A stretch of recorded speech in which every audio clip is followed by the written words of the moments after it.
Welcome. Good morning, good afternoon, good evening, and welcome to this training webinar session. My name is Alexis. I'm technical trainer with OpenNebula, and today we're going to talk about running Kubernetes on OpenNebula. So, just to make sure that you can hear me well, could you please type in the chat something like exclamation mark or plus, so I know that my voice is perfectly fine and you can hear me well.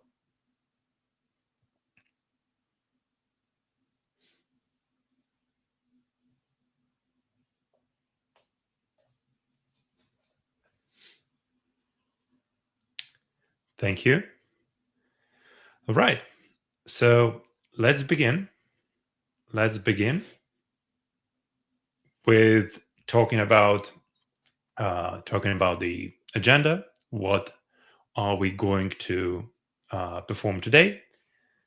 So our agenda for today is discuss the OneKE architecture and actually what OneKE is.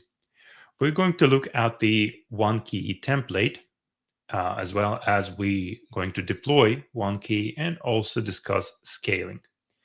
We're going to connect the kubectl command to the OneKE, as well as we are going to deploy an application to the cluster. It would be just a small test app to make sure that cluster is running and all nodes are working. Now, before we go into OneKE itself, we need to touch on another part of OpenNebula. So that thing called service. So what is service? Service is the multi-VM deployment. So when you have multiple virtual machines that are connected with each other in some certain way, most likely you have a public and a private network, and then there is some kind of a load balancer in front of it or reverse proxy, and then you accessing the web page via that reverse proxy. So that's how they're connected. It might be an application and the database. It might be a game server and some storage behind that, and so on and so forth. Then it also worth to mention that the service deploys these virtual machines on its own. So you don't need to explicitly deploy the virtual machines. So you deploy a service, and then service takes care about the rest of the stuff. Now, although your virtual machines are actually accessible as virtual machines, so you can directly access each virtual machine, look at the stats, and if you need, you also can terminate one. Now, service is also scalable, and there are two ways to scale. You can scale automatically based on the elasticity policy or based on the scheduled policy. So let's say I'm running the game server, and I know that there are kind of long weekends ahead, and typically, on the day, on the second or third day of a long weekend, folks start to kind of leaning back to playing some game. So I would like to increase the number of the front end, let's say, and the backend nodes at that time. So that would be automatic scaling. But also you can scale manually. You can define, let's say I need 5 nodes of that type, or completely remove it so you can go in either of directions. So virtual machines, they're controlled by using roles. So the minimum management entity for a service is going to be a role. So if you scale, you are going to scale roles, not the individual virtual machines. And there are two system services that we must have on OpenNebula. That would be OneFlow and OneGate. So especially with OneKE, you must have these two system services up and running. Each of them has its own configuration file, so you can configure different behavior, listening, and so on and so forth. So please refer to the documentation if you would like to learn more about these two services. Now, what is OneKE? So OneKE is the OpenNebula Kubernetes Engine. So that is our service template that is accessible in the marketplace. Now, it is CNCF certified installer. If you go to the CNCF webpage, then you'll be able to find that OpenNebula's OneKE is a certified installer. Now, it's also important to mention that it deploys the Kubernetes nodes, the environment itself, based on the RKE 2, so based on Rancher's deployment. And the idea is that you can give your users, and pretty much yourself as well, an experience of the cloud deployment of a managed Kubernetes environment, but on-prem. So technically speaking, you can give your users only the kubectl, kubeconfig, and that's it. So they don't kind of care about how many nodes are running there, and so on and so forth. So that's basically a managed Kubernetes environment, but on-prem. So that is OneKE. Now, OneKE consists of 4 roles. That would be VNF. So that is the virtual network function. Then we have master, we have worker, and we have storage role. So VNF is basically a proxy and performs the network things, like if you need to deploy something, or if you are communicating with your environment with kubectl command, then it is going through the VNF node. Then we have master. So master is kind of controls all the environment. Then you have workers. So workers, these are the guys that are actually running your workloads, your pods. And we also have storage nodes. So storage is an implementation of a Longhorn. That's the distributed storage. And that's what is this role about. So you can have a persistent volume on that storage, and in case your pod, your deployment goes down and you restore it back, then your data is still safe. Now, again, going back to a little bit more detailed on what is OneKE there. So we have the VNF role, right? So proxies, API requests. It also runs the meta load balancer, and also have the HA proxy. Then the master role, so etcd, control manager, API server, and also scheduler. And worker roles, so that runs the workloads, as I mentioned before. And storage role only runs the Longhorn. So by default, you cannot run any workloads on the storage role. Now, what also you need to understand about OneKE, it's not some kind of a special twist of the Kubernetes, right? So you are actually getting the pretty much working Kubernetes, vanilla working Kubernetes environment that you can use. So, and all the configuration that we are going to perform during this more or less 1 hour training session is pre-deployment. After you deploy your OneKE, then all that configuration deployed as is. So after the deployment, you are going to manage your Kubernetes environment the same way as you managing any other Kubernetes environment. So it has no any fancy switches or whatsoever. So yeah, that's again something that we also should be aware of. Now, let's go to the front end itself. So I'm running Mini One, that you also supposed to run if you are following this on your own. So this is Mini One, pretty much vanilla deployment. Nothing there yet. So it's as if you just installed Mini One. Now, this Mini One deployment, it has one network. So if we go into networks and, oops, sorry,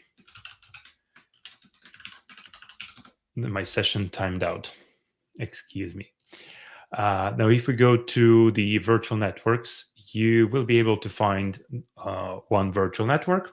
Now, as I've mentioned before, the OneKE has two networks. So there is a public network and private network. Public only VNF, so the virtual network function nodes, only these nodes are kind of connected to the public network, and then the rest, like the workloads, the worker nodes, the master node, the longhorn node, so all these are in the private network. So that's the idea behind it. Now, for your convenience, if you'd like for test and so on, when you deploy, you can attach both both networks uh, to both networks to the same virtual network. So public and private can actually be in this pre-deployed virtual network. But yeah, I would like to create a new one just to make sure that I have kind of distinction between the public and the private one. Now, for that, I'm going to create a network, and I'm going to name it as PrivNet. So you can name it the way you wish. I'm just going to go with the PrivNet. Then it would be the host-only private network. So I don't want to attach it to any specific Ethernet interface. Again, if you going into production, you may want it to be configured differently, but for our lab environment, that's enough. Now, cluster, I will remain it empty because then it's going to be attached to a default cluster. That's where I need it to be. Now, I would like to add the IP address range. Now, again, configure the range you want. I'm going to proceed with 192, 168, let's say 202 as my first address, but you can pick any other if you'd like to.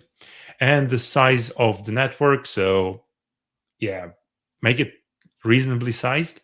I say 100 unique IP addresses would be enough, especially for this one. But again, your use case might be different. So in production, think about network before configuring it. Now, since it's a private network, I don't actually need anything else here. I only need IP addresses, but I also don't need any gateway. I don't need any DNS configuration that otherwise I would configure in the context tab. Why? Because all my workloads, or all my worker nodes, all my storage and master nodes are going to communicate with the public network using the VNF. So when I'm going to deploy it, the OneFlow is going to configure my virtual machines to have the DNS and to have the gateway IP address of my virtual network function node. So again, it's quite convenient because then I don't need to hold any specific DNS server specifically for that in that network. I don't need to hold any specific gateway for that network. So it's just going to use that VNF role.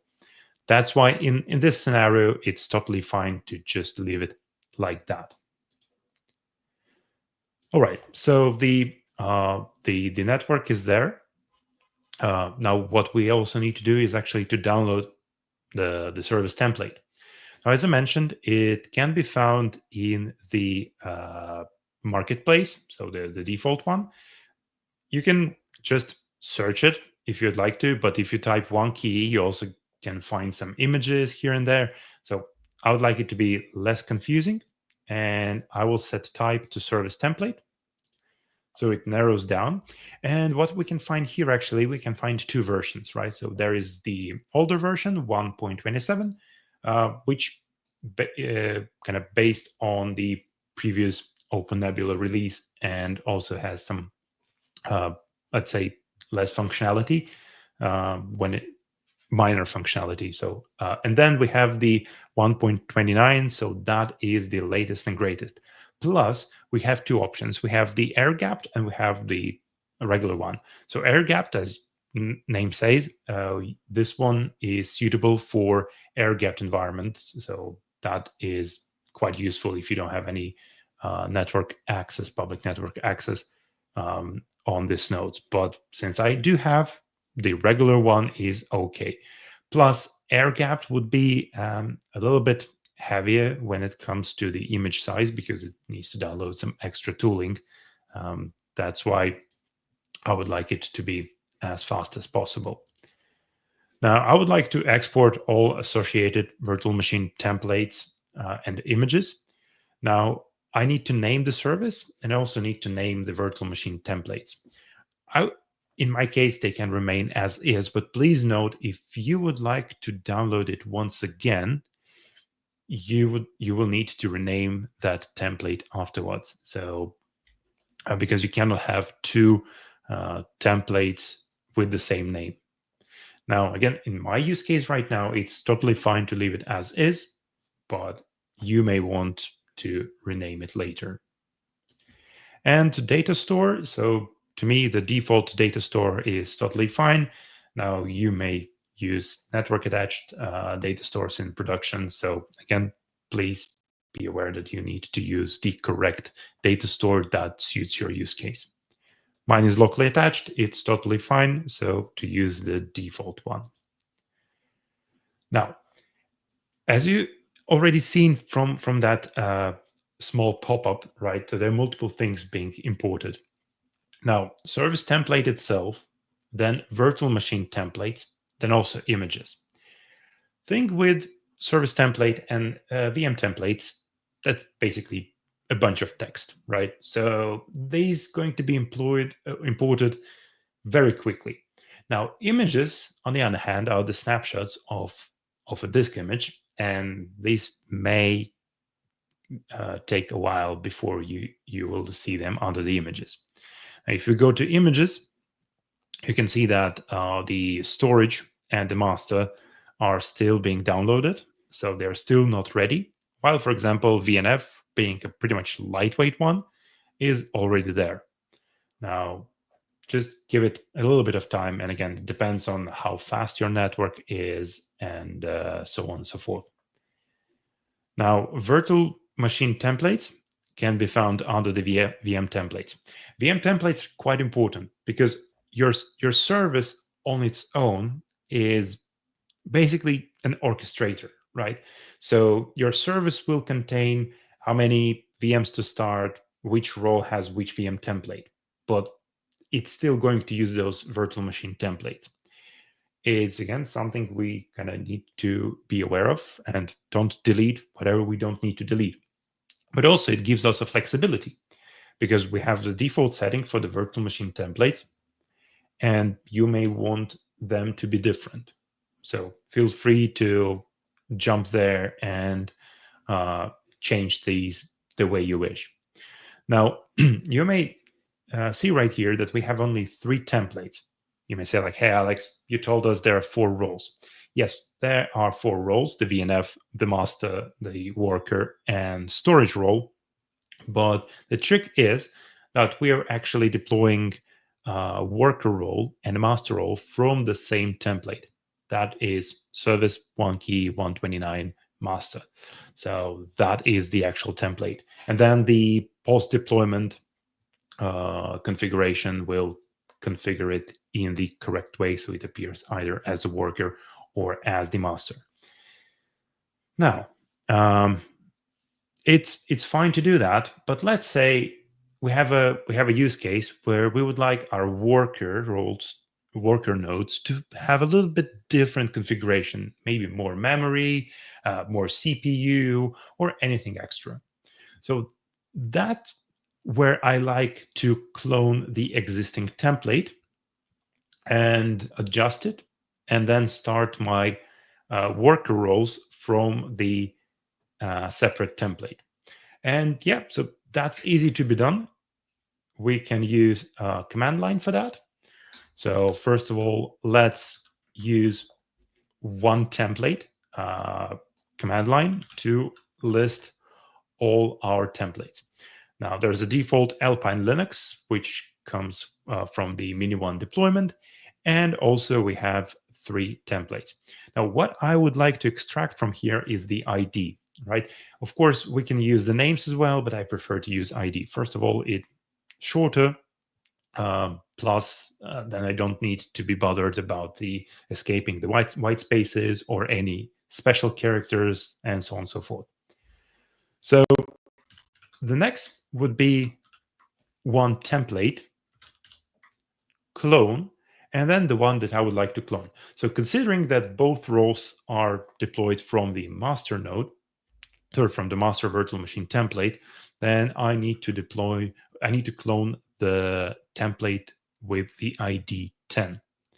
And obviously I need to name it somehow. So then I'm going to stick to the same naming convention. So that would be worker 3.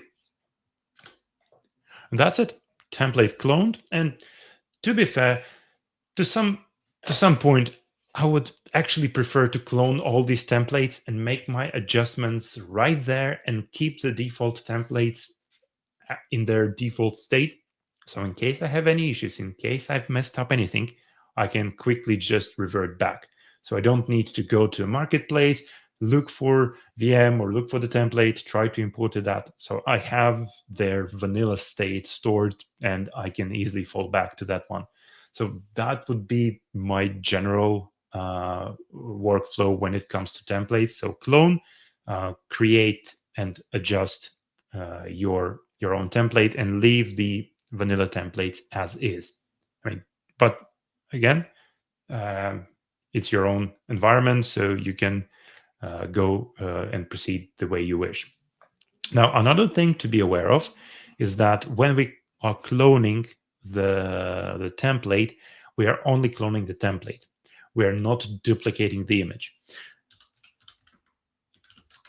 If we look at images, there is no extra image.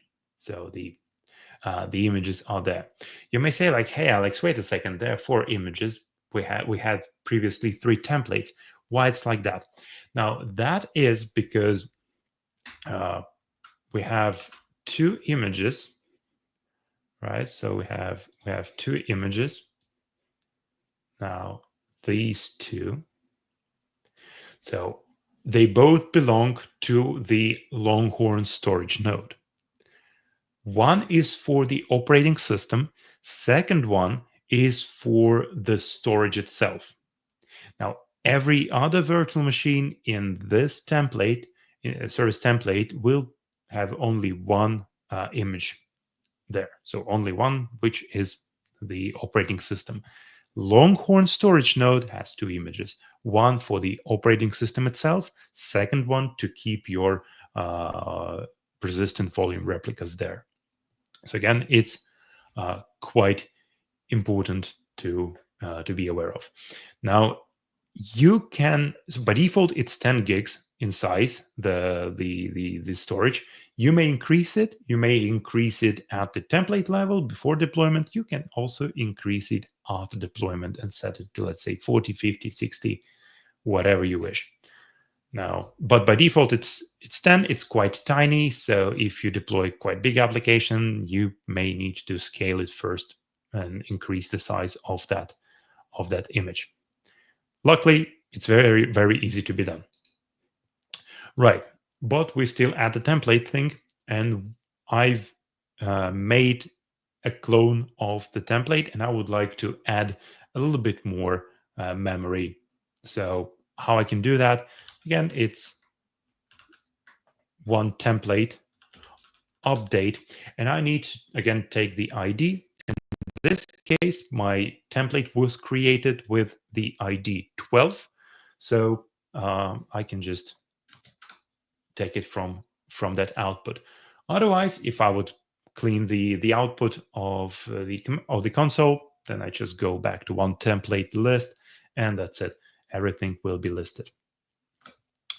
Now, this one opens the editor, and we also can see if you previously had experience with OpenNebula, you can see that the context is quite big. So we have a lot of other things happening here. So right now we're kind of going to skip it because we just want to increase the memory.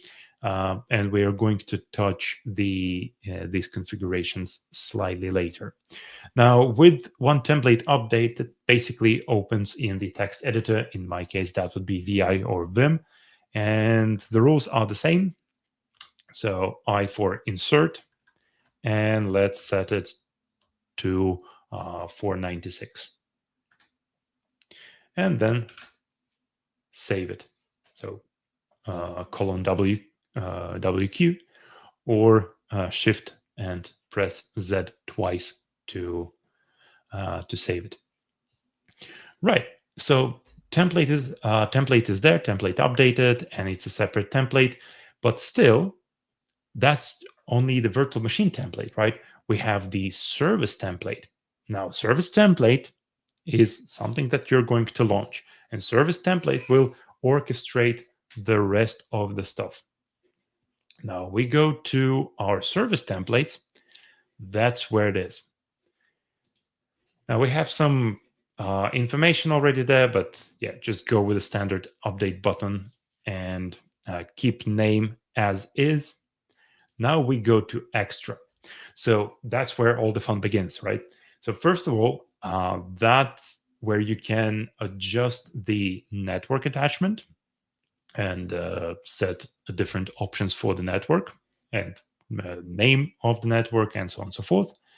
Then you also can look at the user inputs. That's basically what will be asked from the user when, or from the administrator when you are deploying the service. So we are going to talk about this during the deployment, but again, that's where you can predefine them. Now, last but not least, and it's quite important, if we go all the way down, we can see advanced parameters. Now, advanced parameters, there is the thing called strategy. Now, why strategy is important? So strategy defines the way how your service will deploy the workloads, the virtual machines. There are two options. There is straight, and if we open, there is none. So straight going to respect the parental settings or dependency settings of the service, which means that you can set, for example, in this, and this is how it's set in predefined in OneKE, that you firstly deploy the VNF, so the virtual network function role, and only then you are deploying other roles. So all other roles are dependent on that VNF role. Now, that's quite important because, well, you don't want to deploy, let's say, an application without the database being ready. So here is the same. You would like to have the networking set up first, and then you would like to deploy all the others.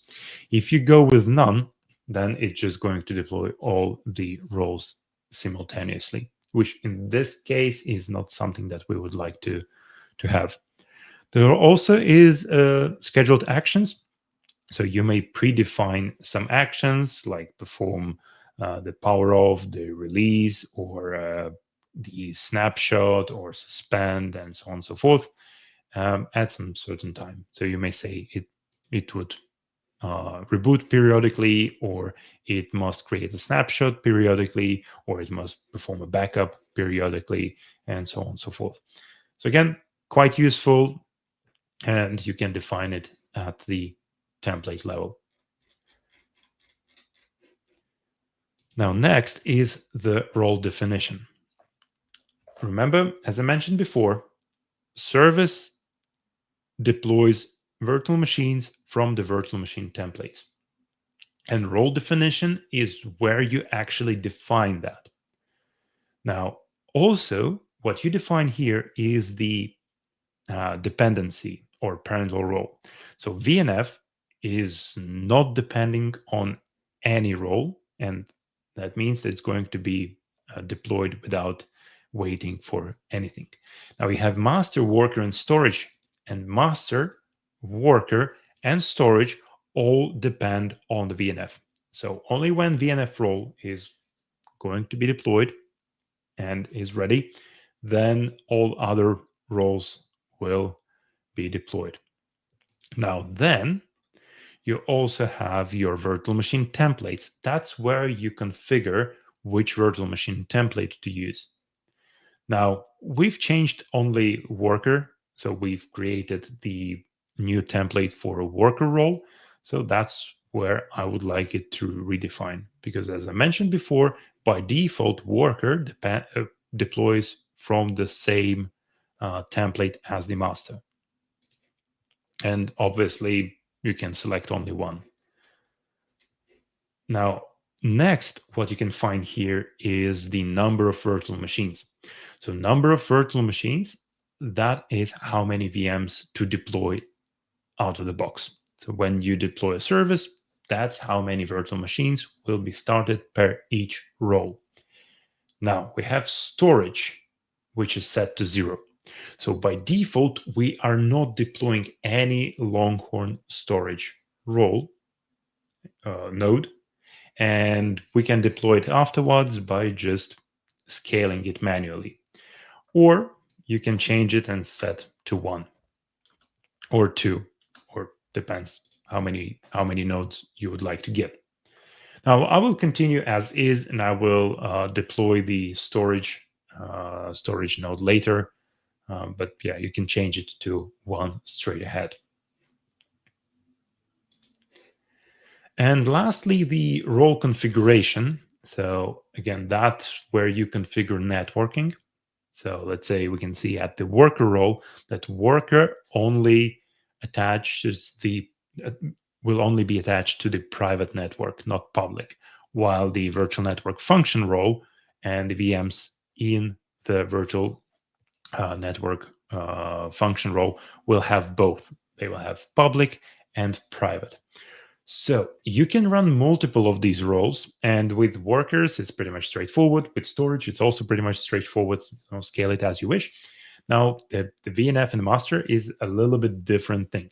So the VNF, if you're planning to run more than one VNF virtual machine, more than one node, you must think about having the virtual IP. So something that will be used there for the leader VNF. So you may have 3, but only one will hold the virtual IP that and will accept the connections. So that is something that we are going to configure later in the deployment section. Now, when it comes to master, that's from the RKE's documentation, that you're supposed to run an odd number of master roles, so to maintain the quorum. So basically, if you'd like to scale master role, scale it to 3 or to 5, but not to the even number like 2 or 4. Then we also have the role elasticity. Now, role elasticity defines the scaling.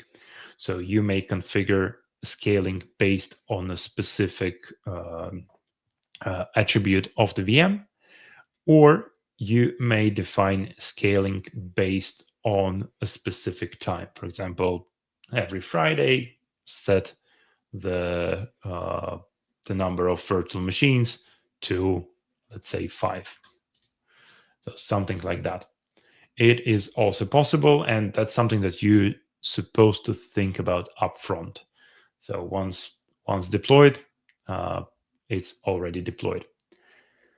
Now, another thing is the minimal virtual machine, minimum VMs. So that's, again, the minimum number of VMs that are supposed to be there.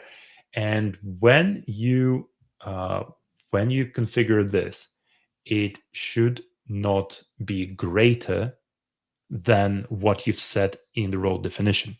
Because let's say if I will change it to 2 and we have the one VNF role, and I'll do finish, that's it.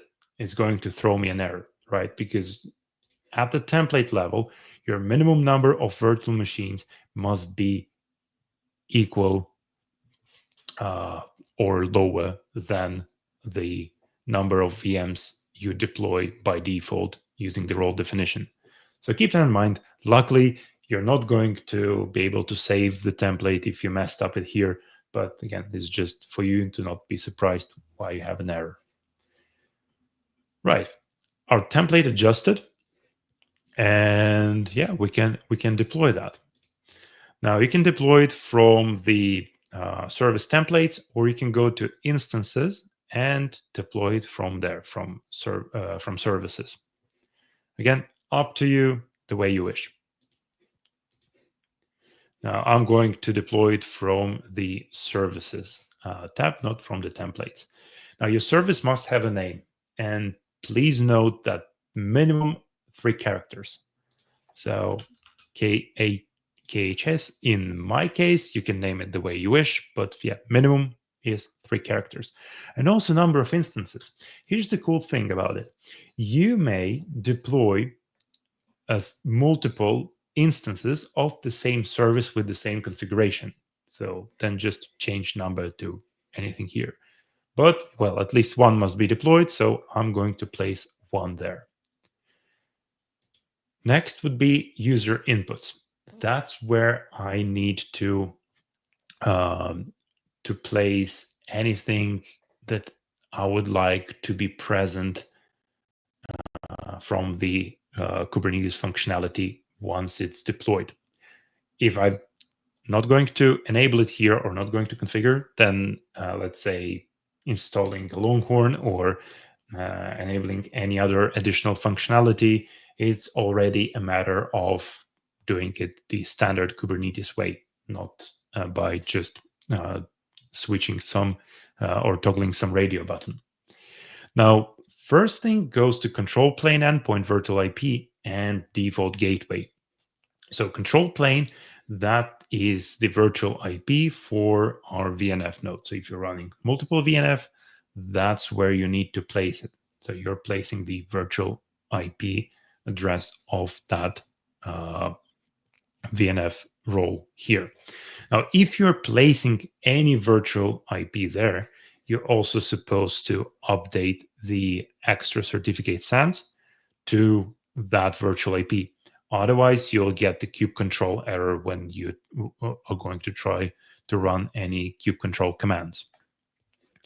Now, you may enable multus if you'd like your pods to be in the your pods to have multiple networks. By default, it's disabled, and you may provide some custom configuration. Now, in my case, I don't need to do anything here, so I'm going to leave multus disabled as it is by default. Now, the thing is that you need to scroll down because there is much more than just one simple page. As you may note, when we were configuring service, there's a load of these configurables of these user parameters there. So that's why we have pagination, and since we have pagination, you can switch, but scroll all the way down. Now you can enable the metal LB, so the metal load balancer, if you are running in the supported environment. So again, metal LB has its own documentation where it states where it will be supported. So for example, AWS is not going to be supported with metal LB, while on-prem will be there. So you can switch it on if you'd like to. Now the Longhorn node and Longhorn configuration. So the storage device path, that's where that's the storage that will be used for your replicas, and that is dev VDB by default, and that's where we are going to mount our Longhorn storage image. Now you can adjust it if you wish. Again, I'm going to stick on with the default settings because it's totally fine in the scope of this demonstration. Now, additionally, if you'd like to run the ingress route there, you may enable traffic. Now, traffic, that's something that's going to be deployed on the worker role, and then the lead VNF, so the network function role, is going to have the HA proxy. So the HA proxy is going to accept this communication and will forward it to the traffic that is deployed on every workload, on every worker node.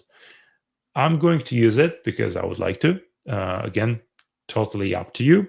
Let's say the easiest way, because let's say the Longhorn itself runs on, it has a web UI. So if you'd like to expose that web UI, the easiest way would be expose it using the traffic. And the third page revolves around the DNS. So would you like to accept DNS requests and then forward them? Would you like to enable NAT? And would you like to enable router? Basically, would you like your virtual machines to use VNF, the virtual network function role, as the router? And yes, we do.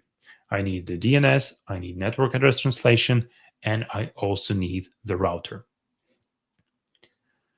So these are the configurables. Again, you can change them to whatever you wish, but in my case, I'm running code by default, and that works out of the box.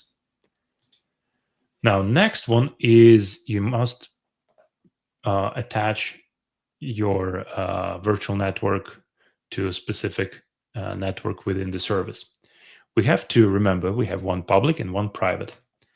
Now, I will start with the public network, and I'm going to attach it to the VNet, the one that's created and is routable in my case. And then private one, I'm going to attach the PrivNet. Now, if you go with this setup, the way that I do, I will not be able to directly connect to my worker, master, or storage nodes. So I will need to use the VNF node as the jump host to connect via the secure shell to either worker or master or my storage node. Again, something to keep in mind. It's not a problem. It's just, again, something that you need to be aware of. And again, you may add any custom action when you are going to deploy it. Now, in this case, I don't need to do anything. I'm going with an empty character values, but again, your case may be different. You may want some automatic actions to be implemented. Right. As soon as I clicked finish, my service is going into the deploying state. And then the OneFlow controller is going to control the deployment. Remember, the strategy is straight, which means that the dependency will be respected. You can observe each role being deployed, and what's good about it, you can go directly to VMs, so instances, VMs, and you can see your virtual machines being deployed, and you actually can control these virtual machines. And if you, let's say, predefine the password and you have the VNC connection, then you can also log in directly to these virtual machines. Now, the thing is that even though my master right now is already green and shows as running, it may not be completely up. So there is some post-deployment configuration that is performed by the RKE2 agent that needs to be done after the deployment. So the virtual machine itself shows as running while there is some post-deployment configuration happening. So give it a little bit of a time. Now you also may observe the state by connecting to each virtual machine and see how it goes. Now there will be one command that we will need to run, and I will drop it into the chat right now. So we will need to run this command in order to extract the kubeconfig um, configuration. So it's quite important, right?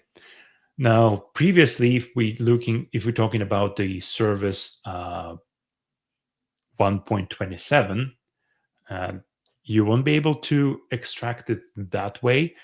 Starting from the 1.29, the newest version of OneKE app, you can export the kubeconfig from the output of the master virtual machine. Quite convenient. Well, otherwise you can connect to master and just go there and copy it from there. So again, it's not something that cannot be worked around, but just makes our life easier and better, right? Cool. Now, my virtual machine of master is 192, 168, 203, and my VNF is 172, 16, 102. So I cannot directly connect to that virtual machine, so I will need to use the VNF role to establish configuration. Now, how I can do that?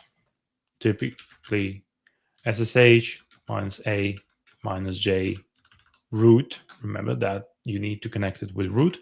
172, 16, 102. Again, let's verify that's the correct one. And then the master would be root at this. Okay, so I've just secured shelled to my one service appliance that is master. And as you can see, it's still in the configuration step. So the message of the day must be different in case it's completely configured. Now, there are two things you can look at, and both are in the log directory.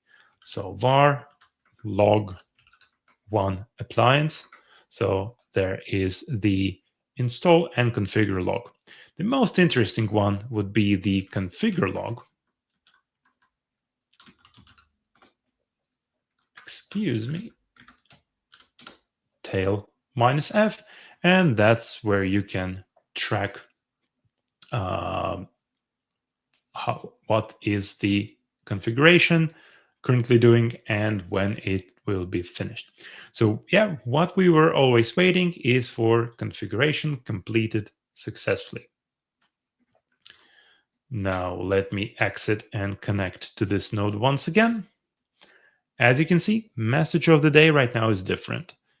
All set and ready to serve. Right. So what else you can do? You actually can run a kubectl from the master node, and it's going to supply you with the information about your Kubernetes cluster. So you don't actually need to have the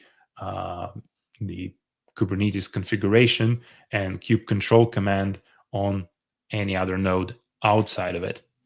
But, well, we're for convenience, right? So what else I need to do? I need to configure the kube control right here. Now, since it's vanilla server without any configuration, I don't think I have kube control, so I will need to install it right quickly. If you are following along and you don't have the kube control installed, then look for this page. So install kubectl Linux or connect to your master node and install it from there. Now, I'm going to install kubectl binary with curl on Linux. So the easiest way to go with.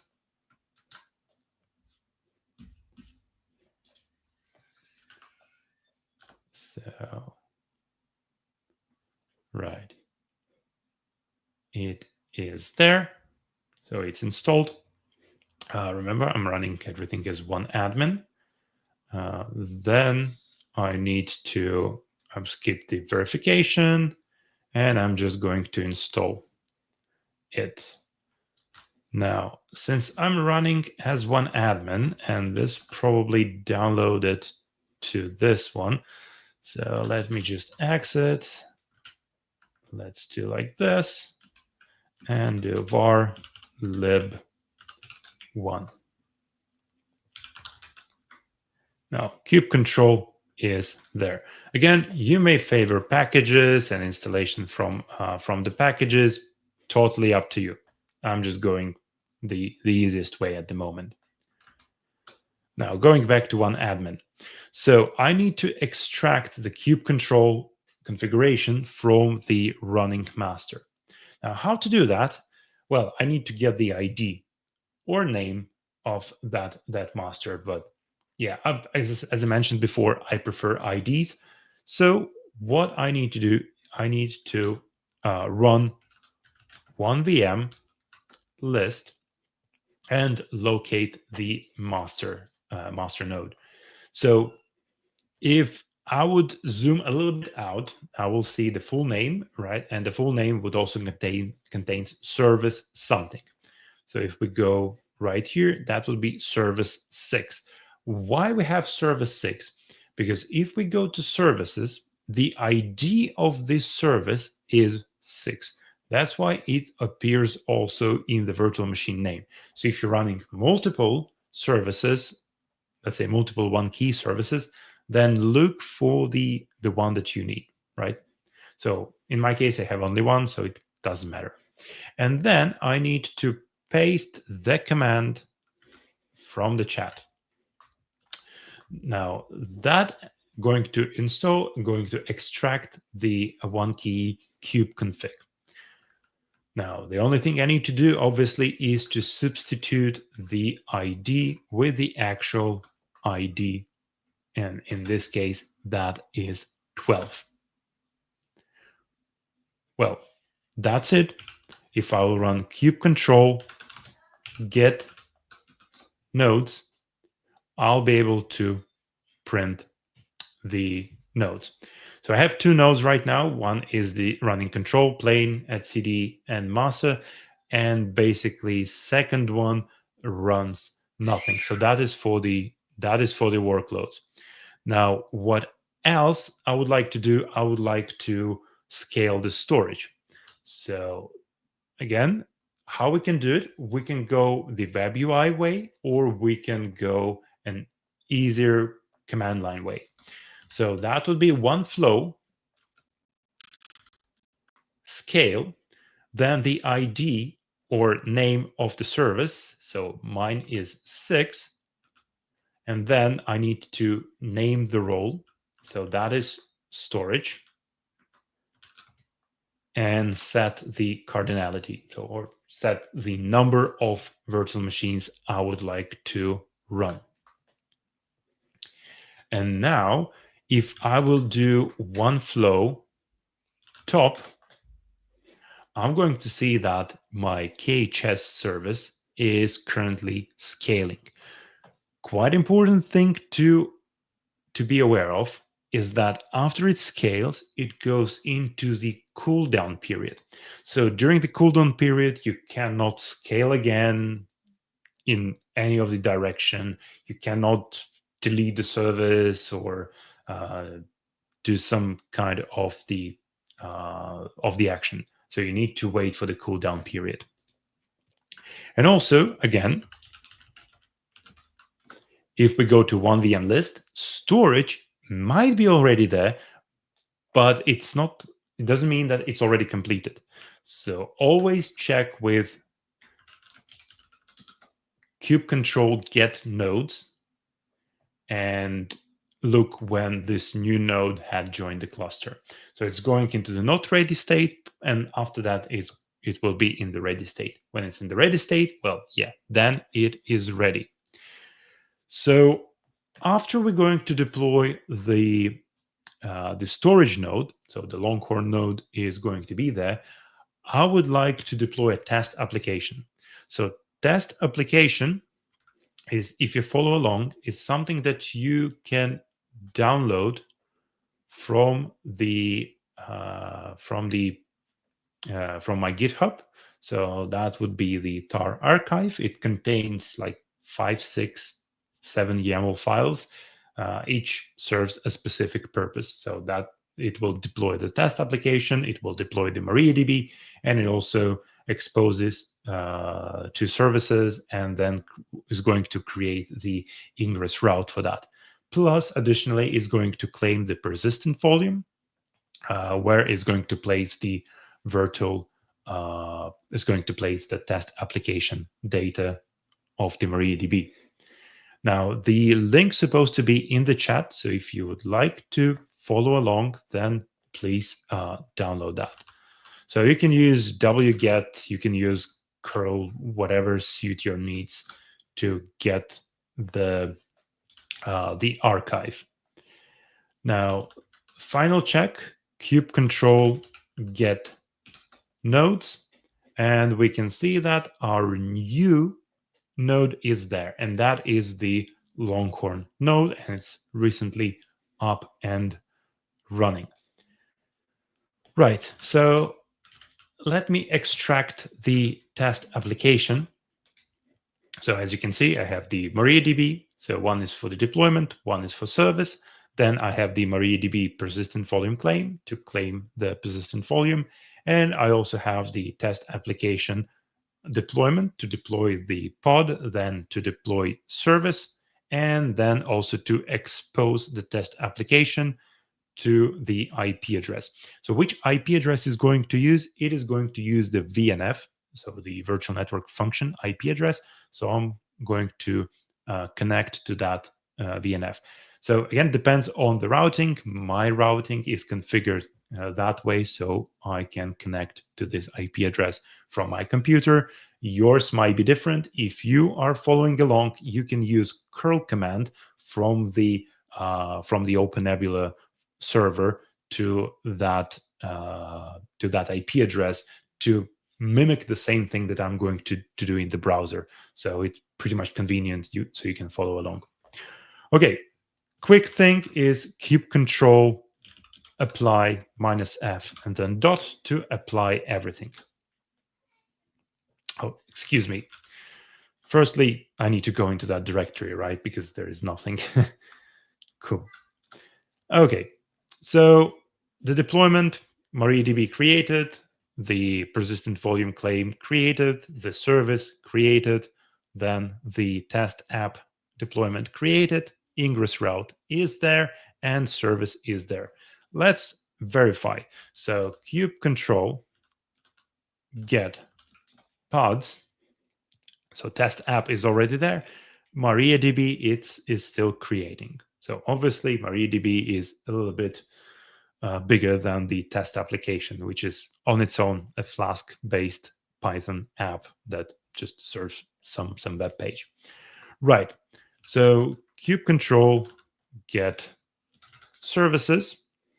So we can see that two services are there. So the MariaDB exposed and test app service exposed. And also we can get the PVC, so the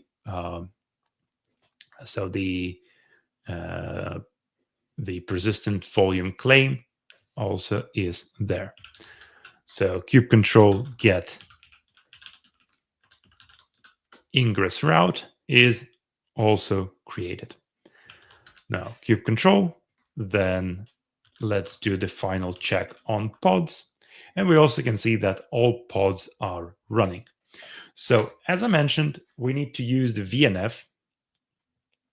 So the VNF is right here. That is the IP address of the VNF. And here it is. So the test application. So test application has three handles, the create DB, the insert dummy data, and get data. So I need to firstly initialize the database. So then the database is there and the table data was created. Now The next one is to insert the dummy data, so some kind of dummy data, so we can just make sure then that it's stored. Now I'm going to refresh it like 5-10 times. Again, you do the way you wish. I'll do like 5 to 10 times, and then get data to request the data from the database. So that's basically what was stored in the DB. So data field 1 is the date when it was inserted, and data 2 is some kind of a random number plus the ID. Right. So now, if MariaDB would be without the persistent volume, then if I would destroy the pod, the data would go away. So let's do kubectl delete MariaDB deployment, right? So it's no longer there. And if we are going to do the refresh, so database connection failed. Let's apply it back.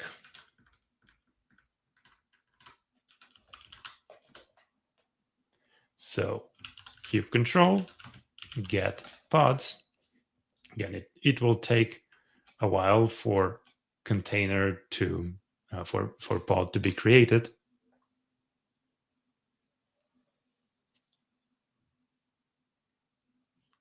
Let me.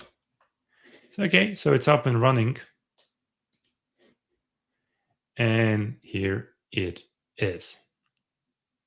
So the data is there, which actually means that our persistent volume is working as expected. Now you also can connect to the persistent volume, to the Longhorn, and look at the data.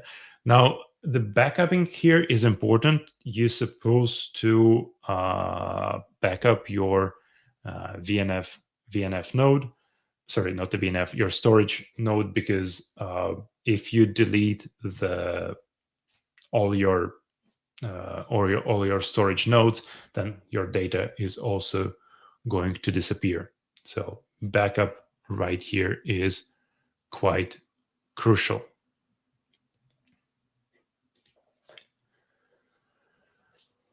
All right. So again, it all depends. You can scale the way you wish, and our current service consists of the VNF master worker and storage.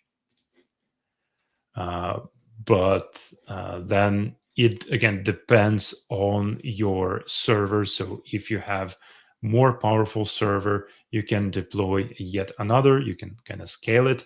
So for example, I can I can do again one flow scale 6 storage and then set to 2, and this is going to increase the cardinality of a storage, and then also kind of replicates the data to my new storage node. So in case if one goes down, I still have the persistent volume there. Right. So let's look in the chat and see our questions. Okay, if you're able, well, you can create a node port, and you can try with Ingress controller to access that. So just again, the way how you will write your YAML to map it to a specific, because again, on its own, it's just the traffic ingress controller, and then behind that there is the exposed service, right? So as we can see here, we have the service. Now it may require some additional thinking and planning. I will not be able to demonstrate it straight ahead. So I would encourage you to try or check our community whether they already have the ready to use YAML file to perform that.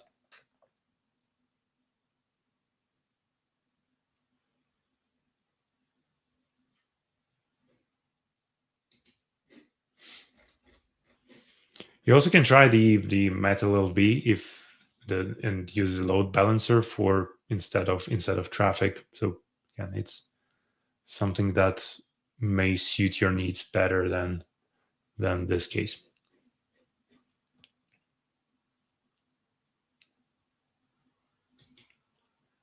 Okay, thanks for the question. Any questions? Yeah, so the community, the best thing would be forum OpenNebula.io. So the forum, that's where our community is, and that's where you can look up for the already resolved questions by our community, or engage and ask your question if you'd like to. So let me just drop this thing in the chat. Fortunately, I cannot do that, but yeah, just use forum.opennebula.io for any community question. Additionally, we also provide the support services for our enterprise customers, so you can become the enterprise customer, and then you're getting access to our brain power by our highly skilled engineers. And don't forget that this session is being recorded, so you can watch the recording after that.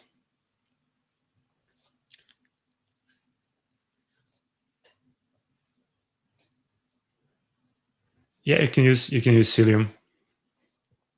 Yeah, so you can use Cilium, and if you look in our documentation for this, so we have the documentation on GitHub about the load balancing, and if you use the KHS CNI plugin as Cilium, and you have the specified the Cilium range, then OneKE could deploy load balancer without MetaLLB. So there again, there is a separate documentation on the GitHub. So I would encourage you to go into the GitHub and look for OneApps wiki, and you'll be able to find there the needed documentation.